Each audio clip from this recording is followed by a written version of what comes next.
تو اس لیے because Shehbaz Sharif is there تو اس لیے بھی ہو سکتا ہے کہ یہ چیزیں جو ہیں وہ آرام سے ریزالو ہو جائیں. ایک چیز لیکن پاکستان پیپلز پارٹی کے لیے بڑی ٹرکی سچویشن ہے. ایک آصف علی زرداری صاحب کا ایوان صدر میں ہونا, دو اگلے وزارت عظمیٰ کے عہدے کے لیے بلاول بھٹو صاحب جو ہیں ان کی نظریں دوربین لگا کے اس وقت وزیر اعظم ہاؤس کے اوپر فکس ہیں کہ میں کل کو پرائم منسٹر میں نے بننا ہے.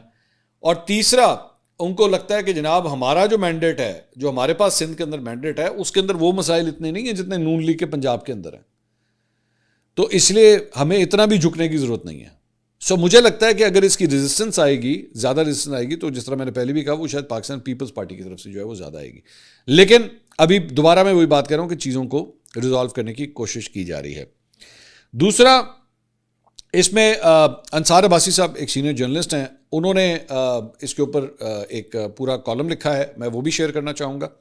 انہوں نے کہا ذرائع کا کہنا ہے کہ سابق وزیر اعظم نواز شریف نے نون لیگ کی سینئر قیادت کو ہدایت کی ہے کہ وفاقی وزیر داخلہ محسن نقوی کے ملک کے تباہ شدہ نظام کے حالیہ بیان کو نظر انداز کریں, کیونکہ پاکستان جس قسم کے حالات کا سامنا کر رہا ہے اس کے لیے حکومت اور ریاستی اداروں کے درمیان ہم آہنگی اور اتحاد کی اشد ضرورت ہے.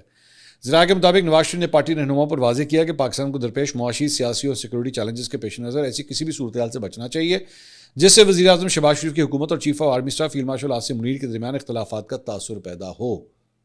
Cease fire, simple as that.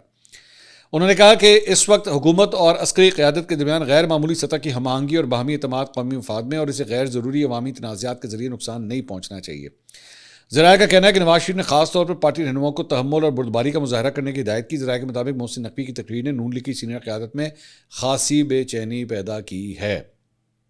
چلیں یہ تو خبر ہم نے آپ کو دے دی تھی, جس میں وفاقی وزیر دفاع خواجہ آصف اور رانا ثناء اللہ بھی شامل تھے. ان رہنماؤں کا خیال تھا کہ محسن نقوی کا بیان سیاسی اور انتظامی اعتبار سے مناسب نہیں تھا. ذرائع کے مطابق یہ تحفظات نواز شریف تک پہنچائے گئے, جس کے بعد انہوں نے پارٹی رہنماؤں کو صبر و تحمل اختیار کرنے کا مشورہ دیا. میری خبر ویسے اس کے اپوزٹ ہے. یہاں پہ میرا انصار عباسی صاحب سے تھوڑا سا بڑے احترام کے ساتھ اختلاف, میرے سینئر ہیں, لیکن میرا اختلاف یہ ایکچولی رانا ثناء اللہ صاحب اور خواجہ آصف صاحب جو ہے وہ صرف اس بنیاد کے اوپر انہوں نے یہ اختلاف نہیں کیا. پارٹی کی جانب سے عام طور پہ یہ ایک رویہ ہوتا ہے کہ اگر آپ کی سینئر لیڈرشپ نہ بولے, یعنی کہ پارٹی کا چیئرمین یا پریزیڈنٹ وہ نہ بولے, تو پھر جو سیکنڈ وہ جو لیول آف لیڈرشپ ہوتا ہے نا اسے کہا جاتا ہے کہ بھائی جان اچھا تسی بولو, تو وہ انہوں نے بول دیا.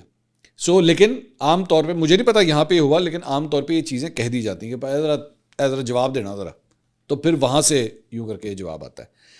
آگے کہتے ہیں سینئر ذرائع کے مطابق نواز لیگ کے کئی سینئر رہنماؤں نے نواز شریف کو یہ رائے بھی دی کہ اگر محسن نقوی کو گورننس یا انتظامی نظام میں موجود کمزوریوں پر واقعی تحفظات تھے تو انہیں یہ معاملات کسی عوامی تقریر میں بیان کرنے کے بجائے وفاقی کابینہ کے اندر اٹھانے اور زہر بحث لانے چاہیے تھے. ان رہنماؤں کا خیال تھا کہ نظام کو عوامی سطح پر تباہ شدہ قرار دے کر محسن نقوی نے غیر ارادی طور پر وزیر اعظم کی جانب سے گورننس بہتر بنانے کی کوششوں کے مؤثر ہونے پر بھی سوالات اٹھا دیے ہیں.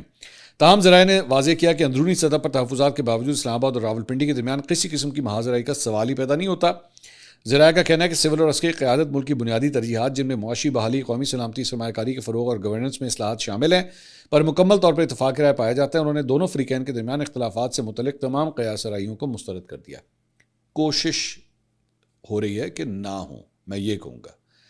اور دوسری بات یہ, میں دوبارہ بصد احترام انصار عباسی صاحب سے بھی اور دیگر ہمارے جو کالیگز ہیں ان سے بھی, ایسا نہیں ہے کہ